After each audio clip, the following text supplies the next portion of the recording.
Deuteronômio capítulo de número 6, verso de número 5 em diante, diz assim: ame o Senhor seu Deus de todo o seu coração, de toda a sua alma e de todas as suas forças, e que todas essas palavras que hoje lhe ordeno estejam em seu coração.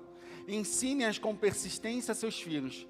Converse sobre elas quando estiver sentado em casa, quando estiver andando pelo caminho, quando se deitar e quando se levantar.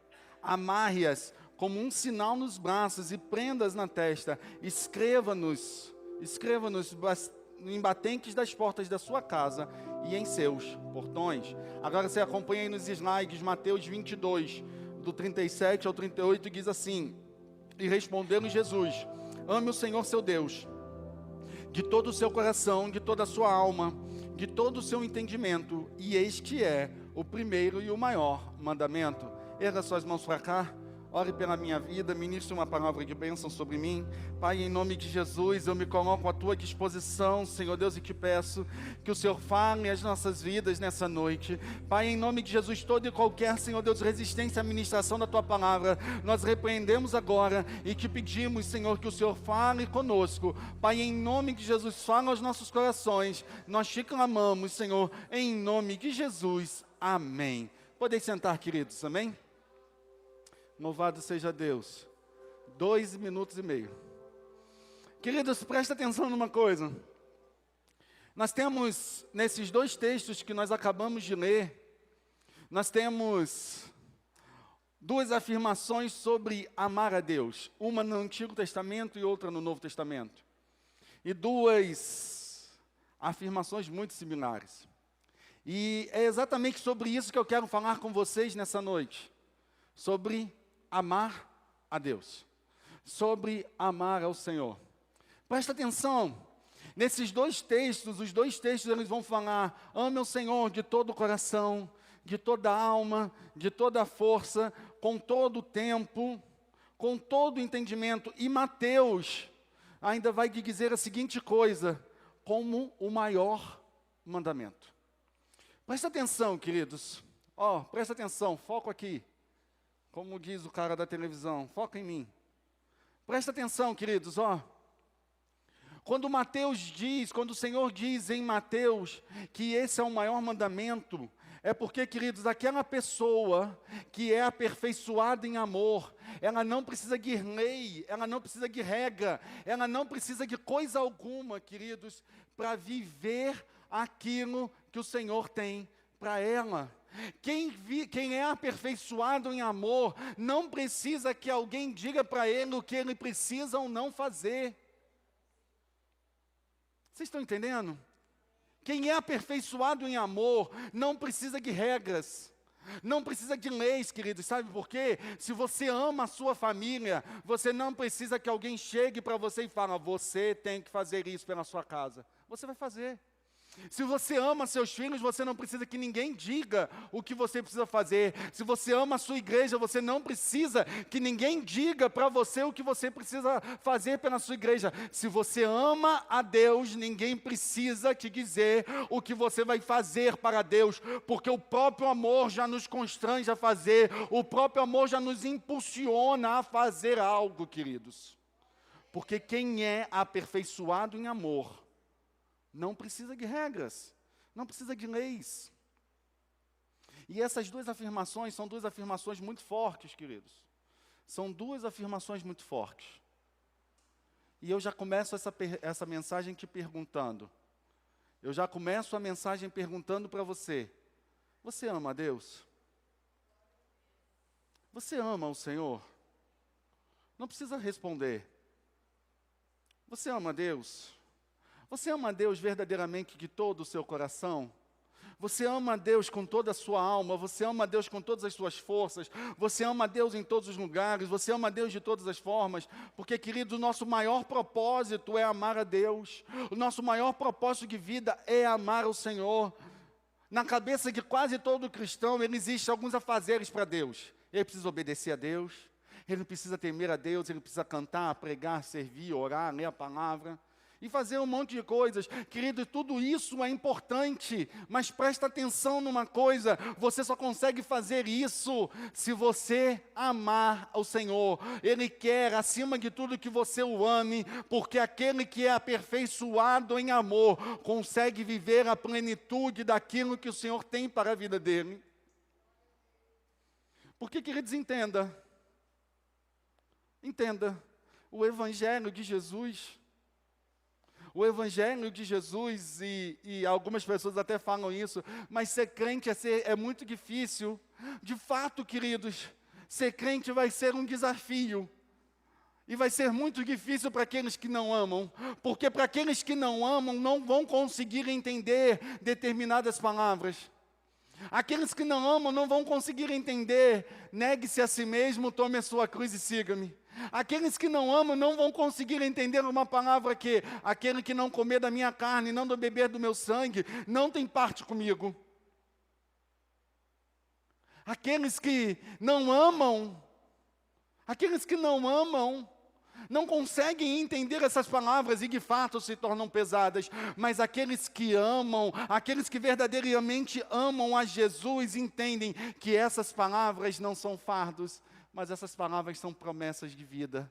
Essas palavras não são dificultosas, mas essas palavras são profundezas de relacionamento e de aliança. Essa palavra é tudo que Jesus tem para as nossas vidas. Então, queridos, o Evangelho vai ser difícil para aqueles que não amam, mas para aqueles que amam, eles têm a companhia do Espírito Santo com eles, e eles conseguem vencer todas as coisas.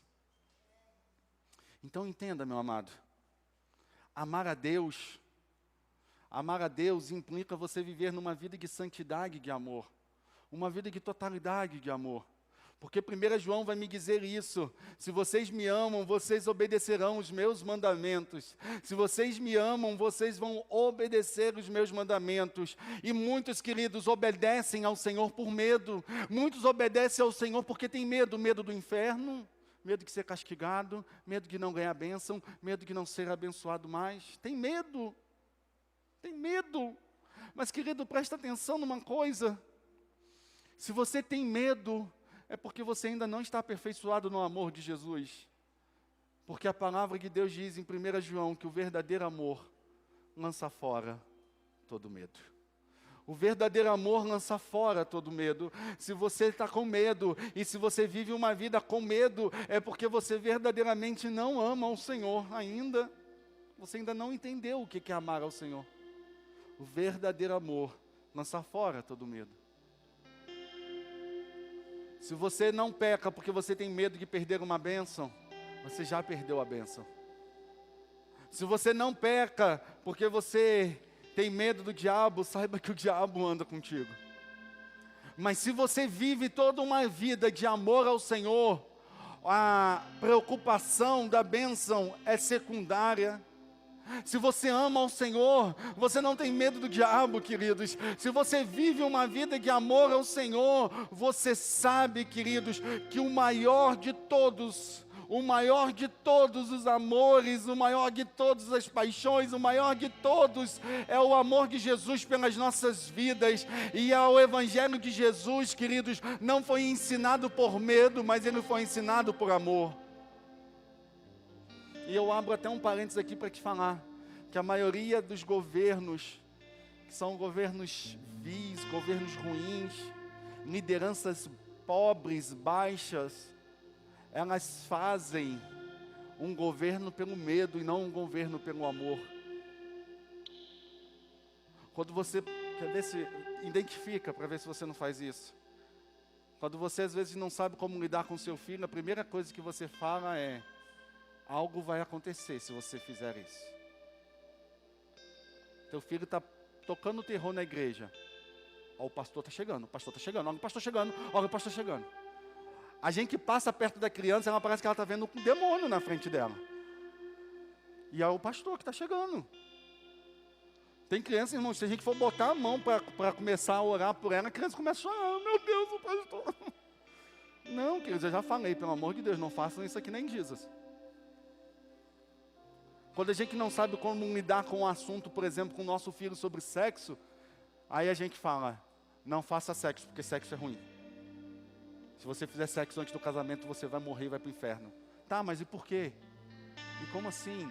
Qual é o problema? A gente tenta governar pelo medo, mas todas as vezes que você tenta governar pelo medo, você causa muito mais prejuízos do que benefícios. E Jesus não governou pelo medo, Jesus não veio trazer uma aliança em cima do medo, mas Jesus veio trazer uma aliança em cima do amor, porque aquele que vive em Jesus é aperfeiçoado no amor, e não conversa na hora da mensagem, senão você vai me aborrecer. E aí depois você vai falar que não ouviu a mensagem. Entenda, em nome de Jesus, entenda, que aquele que é aperfeiçoado em amor, ele não vive debaixo do domínio do medo. Amém, queridos? Porque ele entende que o nosso maior relacionamento, o nosso relacionamento com Deus, não é baseado no medo, mas é baseado no prazer. O nosso relacionamento com Deus não está baseado no medo do que Jesus vai fazer. Não, nosso relacionamento com Deus está baseado no prazer de estar na sua companhia e de ver a felicidade dEle, e de estar com Ele. É nisso que está baseado o nosso relacionamento. E eu quero hoje destacar rapidamente 5 princípios de que uma pessoa que ama Deus vive. E esses 5 princípios nós vamos usar como base o texto de Moisés, lá no Êxodo capítulo de número 33. Abra aí, por favor. Êxodo capítulo de número 33.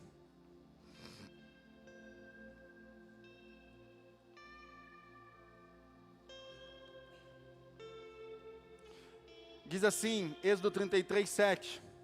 Moisés costumava montar uma tenda do lado de fora do acampamento, e ele chamava de tenda do encontro. E quem quisesse consultar o Senhor ia à tenda fora do acampamento. E sempre que Moisés ia até lá, todo o povo se levantava e ficava de pé à entrada das suas tendas, observando até que ela entrasse na tenda.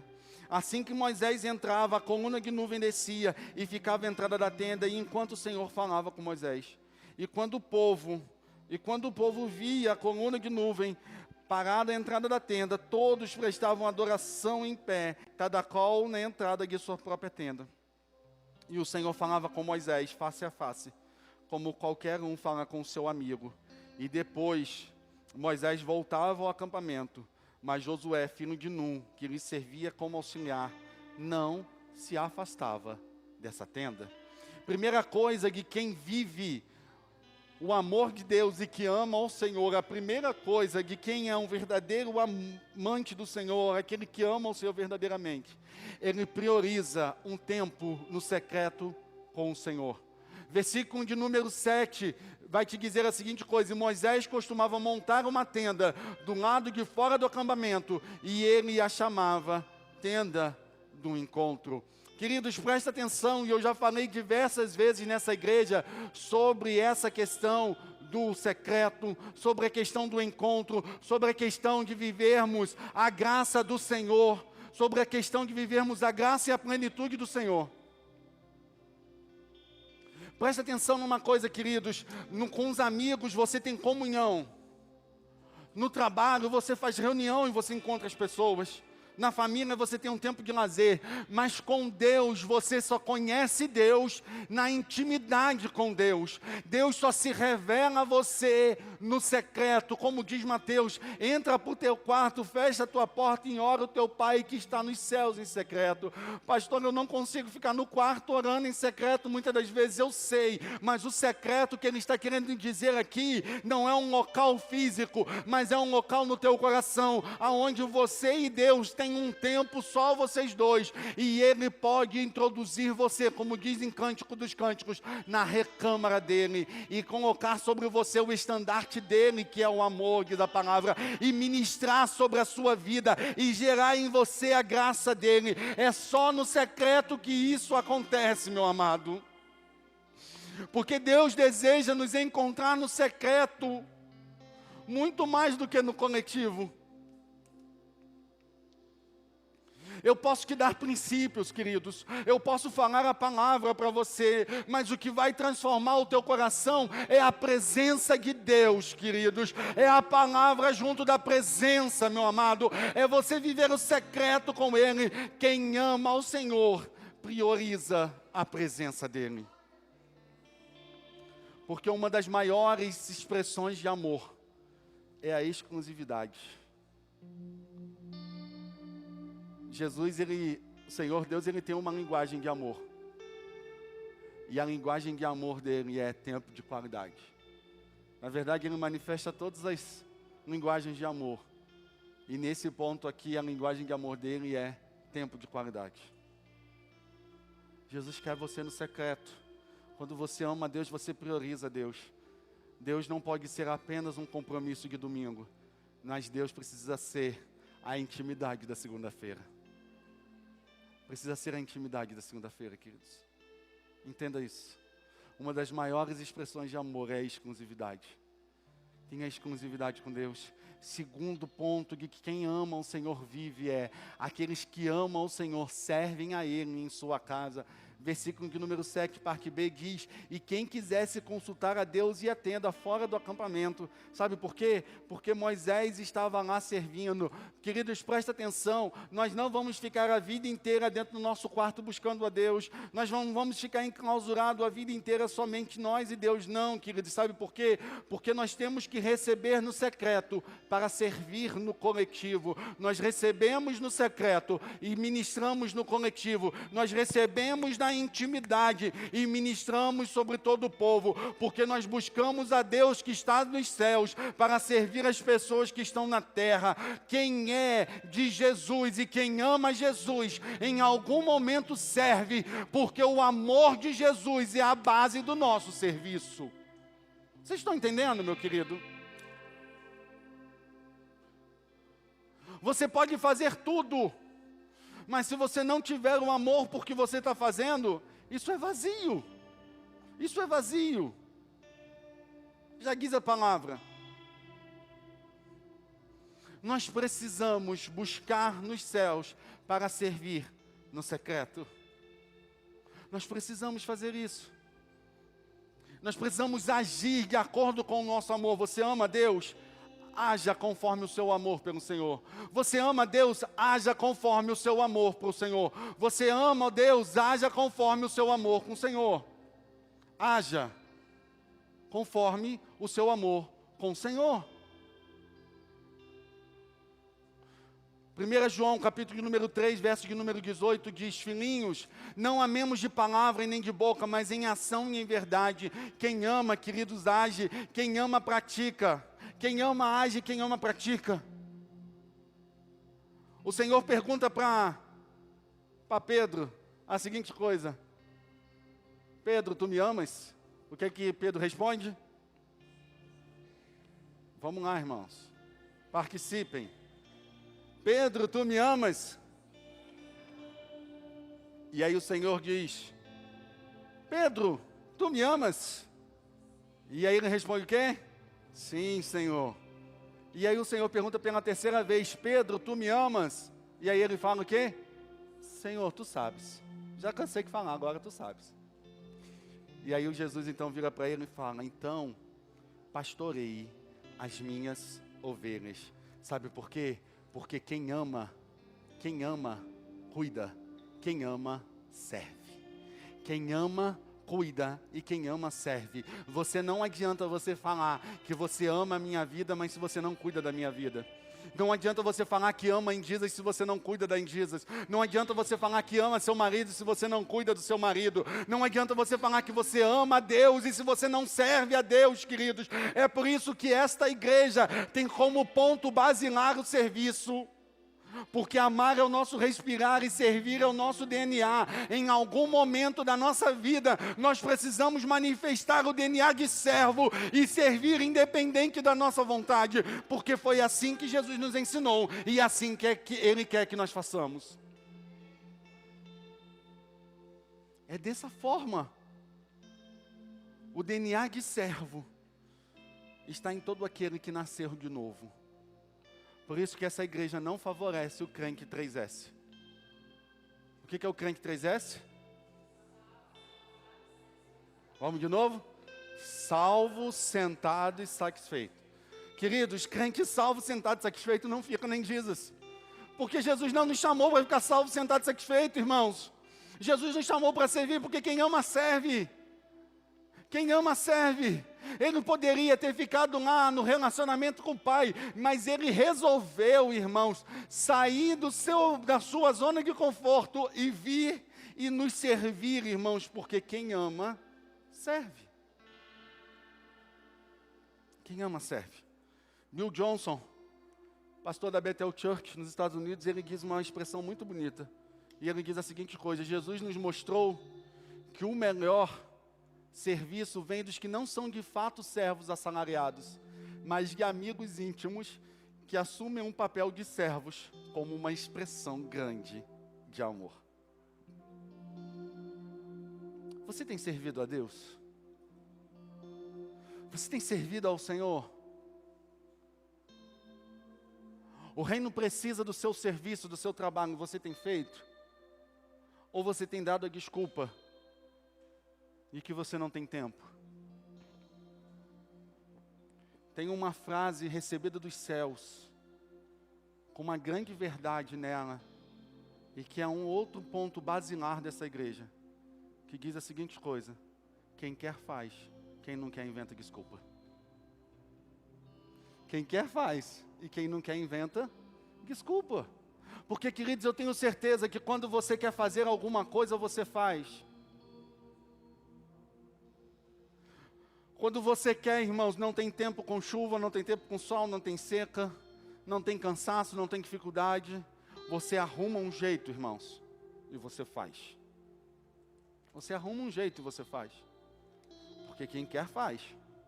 Então, queridos, se você fala que ama a Deus, você precisa servir a Deus.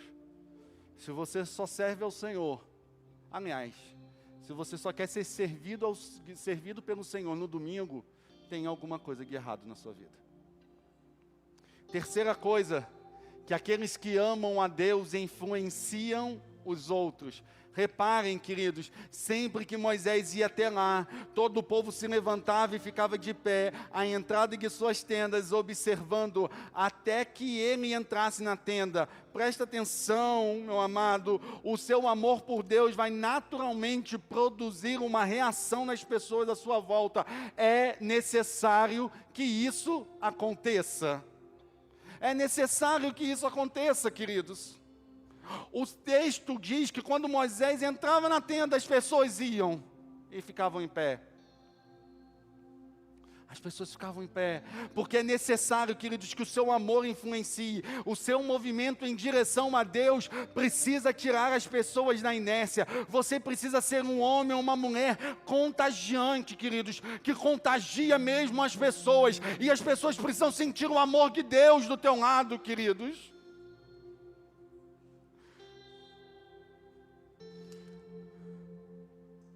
Quantas das vezes nós influenciamos as pessoas para torcer pelos times, nós influenciamos as pessoas para as torcerem por alguma situação, nós influenciamos pessoas a votarem nos nossos candidatos, nós influenciamos as pessoas para fazer de acordo com o que a gente quer, a gente influencia as pessoas para fazer determinadas viagens que nós fizemos e gostamos, e nós queremos contagiar tudo. Mas nós esquecemos de contagiar pelo amor, queridos. Nós esquecemos de contagiar por esse amor. Eu vejo pessoas aí, irmãos, que ficam lutando por candidatos políticos, irmãos. Lutam por candidatos políticos, são ferrenhos defensores de candidatos políticos, mas não conseguem pronunciar uma palavra que o Senhor tenha dito acerca de mim e de você, não conseguem pronunciar absolutamente nada. Pastor, o senhor está querendo que a gente seja radical igual o senhor? Porque o senhor lá no seu Instagram, o senhor só bota coisa de Jesus, e de vez em quando uma família, uma foto ou outra da família, algo assim. Sim, irmão, sabe por quê? Porque eu sigo Jesus em todo lugar da minha vida, inclusive nas minhas redes sociais. Inclusive lá, mas presta atenção numa coisa. Eu não tenho nada contra você defender o Bolsonaro, você defender o Lula, você defender quem você quiser, mas presta atenção numa coisa: a palavra desses homens não pode ser mais importante do que a palavra de Jesus, e você não pode ter o orgulho de pronunciar a palavra desses homens e não pronunciar a palavra de Deus, meu amado. Eles não podem ser mais importantes do que Jesus. Não podem. Nós influenciamos para o lado A e para o lado B, mas é para o lado de Jesus.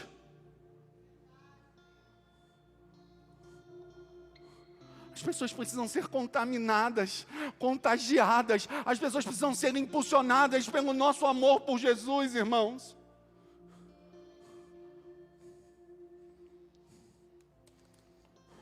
Se a expressão de amor por Jesus pode parecer clichê e você já ouviu isso, mas eu preciso contextualizar para que você entenda. Mas se a expressão de amor por Jesus fosse crime hoje, você teria provas suficientes para a sua condenação?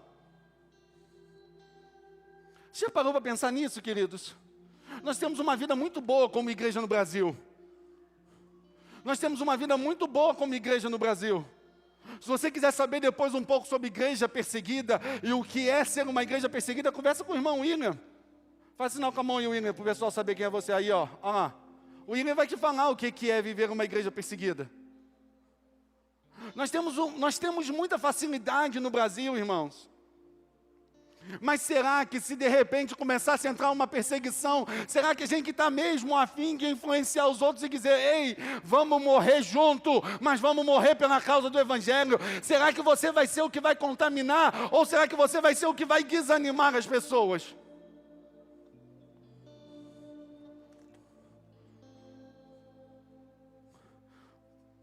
A gente fala que ama a Deus, a gente fala que ama o Senhor, mas nós não estamos conseguindo contagiar as pessoas. Eu já disse isso, queridos, nós somos 200 milhões de evangélicos de acordo com o último censo. Não, 200 milhões de brasileiros de acordo com o último censo. E somos 50 milhões de evangélicos. 1 para cada 4 pessoas no Brasil, 1 é crente.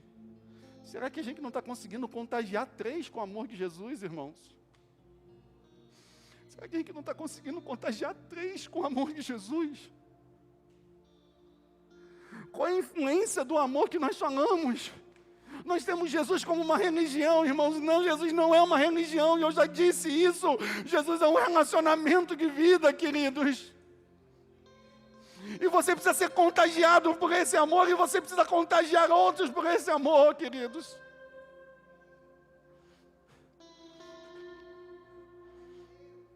Queridos, e não tem jeito, eu sou assim, irmãos. Eu amo Jesus. Eu sou apaixonado por Jesus. E cada dia mais eu fico apaixonado por Jesus, porque cada dia mais Jesus me surpreende. E não é porque eu seja bom não, irmãos, pelo contrário. Porque como diz a palavra, quem muito foi perdoado, muito ama. E eu sei o quanto Ele me perdoou, queridos. E eu sei o quanto Ele me transformou. E eu sei o quanto Ele me deu uma nova vida. Por isso que eu o amo verdadeiramente. Por isso que eu sou grato a Ele eternamente, queridos. O quanto que você ama Jesus? Porque quem ama Jesus vive no secreto. Quem ama Jesus serve no coletivo. Quem ama Jesus influencia outras pessoas.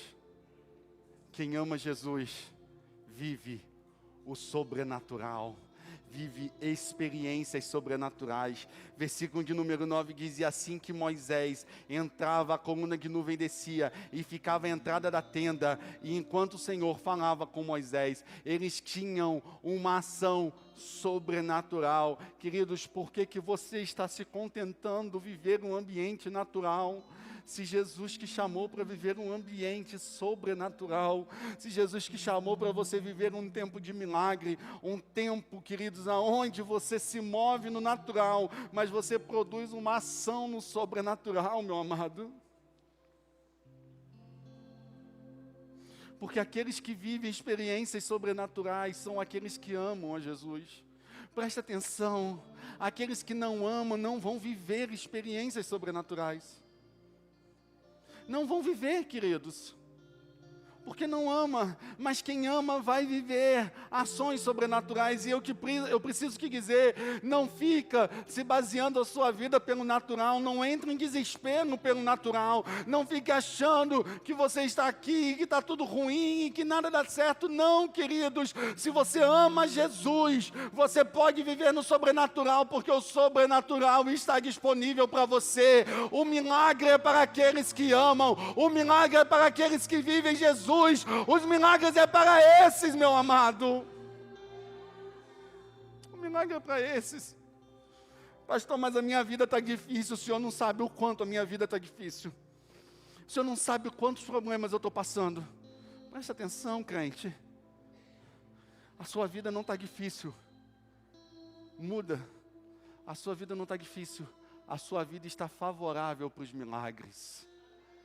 A sua vida está com tempo oportuno para os milagres. Sabe por quê? Porque na época da falta é que a gente vai viver o milagre da abundância. É no momento da perseguição é que a gente vai saber que Jeová é o nosso favor e é o nosso guerreiro. É no momento em que as coisas não estão favoráveis é que a gente vai ver que Ele muda as situações desfavoráveis para abençoar aqueles que o amam.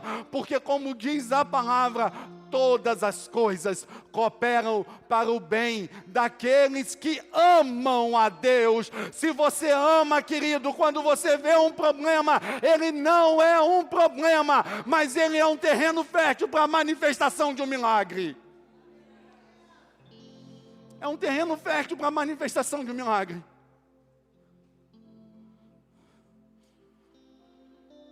A sua ação natural precisa produzir uma ação no sobrenatural. Entenda isso. Eu contei esse testemunho de manhã. Esses dias o Clemilton, o esposo da Érica, estava triste, irmãos. Triste, o bichinho estava triste demais. Porque ele foi trabalhar e roubaram o telefonezinho dele. Pensa o bichinho que estava triste. E o bichinho é sanguíneo como eu, irmãos. Então ele, né? Clemilton é sanguíneo como eu, quase hemorrágico. Pingando assim, sabe?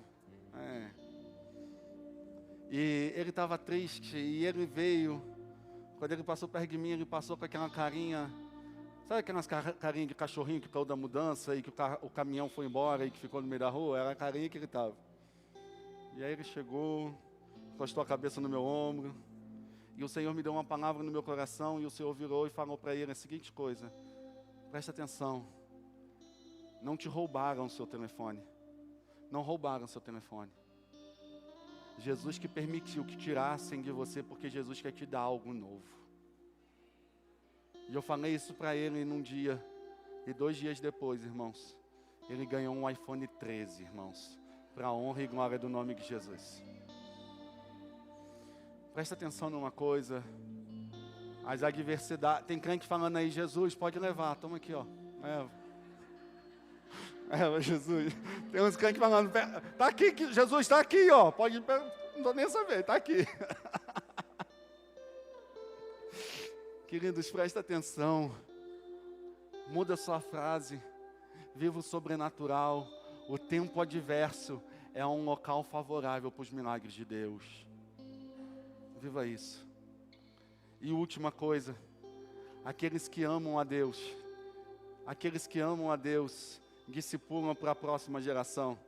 E o Senhor falava com Moisés, verso de número 11, e o Senhor falava com Moisés, face a face, como com quem fala com seu amigo. E depois Moisés voltava ao acampamento, mas Josué, filho de Num, que lhe servia como auxiliar, não se afastava da tenda. Ei, queridos, os que amam a Deus se preocupam em deixar um legado que ficará depois que eles partirem. O seu ventre, ele tem o fruto de preparar filhos saudáveis que amam verdadeiramente a Deus.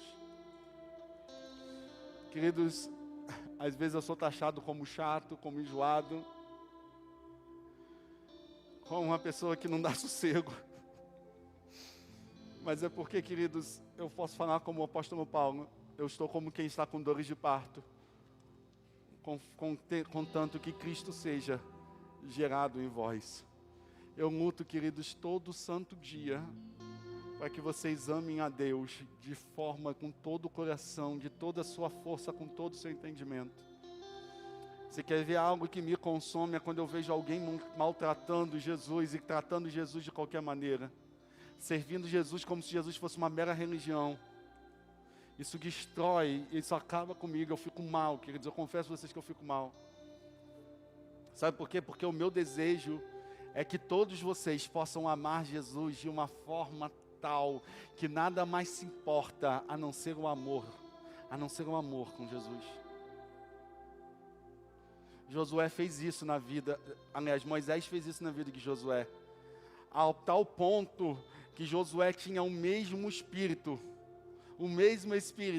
Você pode ver que quando lá no capítulo de número 14 de Números, quando os espias são enviados à terra para espiar a terra, e quando eles voltam com um relato triste, deprimente, Josué, um daqueles, ele resolve levantar a voz e falar: não vamos parar pelo caminho, Jesus já nos deu por herança, vamos avançar, porque Jesus vai fazer, vamos lá, queridos. Moisés ensinou a tal ponto ele, que Josué vivia isso na sua plenitude.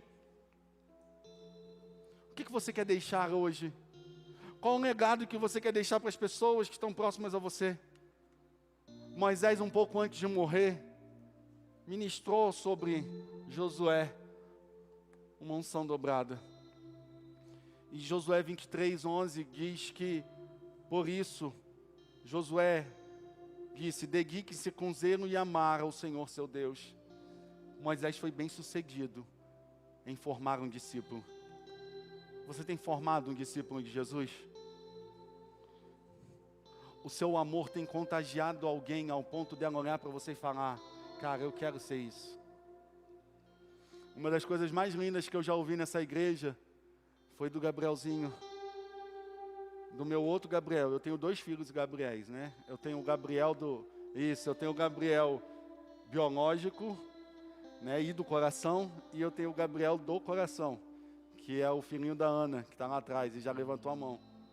Um dia ele chegou para mim e falou assim: pastor, quando o senhor morrer, eu vou ficar tomando conta da igreja.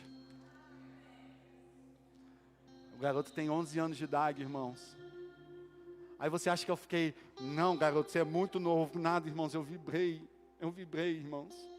Porque se eu não estou conseguindo influenciar mais ninguém, pelo menos um garoto de 11 anos está querendo continuar um legado que nós estamos fazendo, irmãos. Coisa linda, irmãos. Coisa linda. As pessoas olham para você e elas querem Jesus, ou elas querem ficar distantes? Você está conseguindo ensinar alguém a amar Jesus? Ou você é daquela classe de pessoas, como eu falei da semana passada, dos hipócritas? Faço o que eu digo, mas não faço o que eu faço. Quem é você? Porque palavras convencem, mas exemplos arrastam. Exemplos arrastam. Exemplos arrastam. E essa relação de amor entre Moisés e Jesus começou quando Moisés olha para a sarça ardente e o Senhor vira para Moisés e fala: tira a sandália dos teus pés, porque o local que você está pisando é um lugar santo. Eu não vou entrar em toda a interpretação hermenêutica do que o texto vai me falar, do que seria a sandália. Mas nesse momento Moisés precisou abrir mão da sua cultura, de quem ele era, de tudo isso para viver Jesus.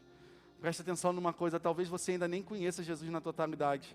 Talvez você ainda não saiba nem quem é Jesus na totalidade ainda. E Jesus ainda está aqui pedindo para você abrir mão das coisas. Abra mão, para que você viva um amor lindo, mesmo que você ainda não conheça. Sabe por quê? Porque amar a Deus na profundidade significa renunciar a algo.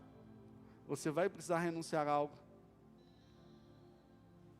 Qual é o ponto hoje que você precisa renunciar para que você viva esse amor? Qual é o ponto principal hoje que você vai renunciar para que você viva esse amor hoje? O que você precisa fazer hoje, queridos? Você verdadeiramente ama ao Senhor ao ponto de viver com Ele uma intimidade no secreto, ao ponto de servir a Ele em sua casa, ao ponto de influenciar pessoas, ao ponto de viver sobrenatural e ao ponto de gerar discípulos. Que tipo de amor você tem, queridos? Você precisa amar a Deus de todo o seu coração, de toda a sua alma e com todo o seu entendimento.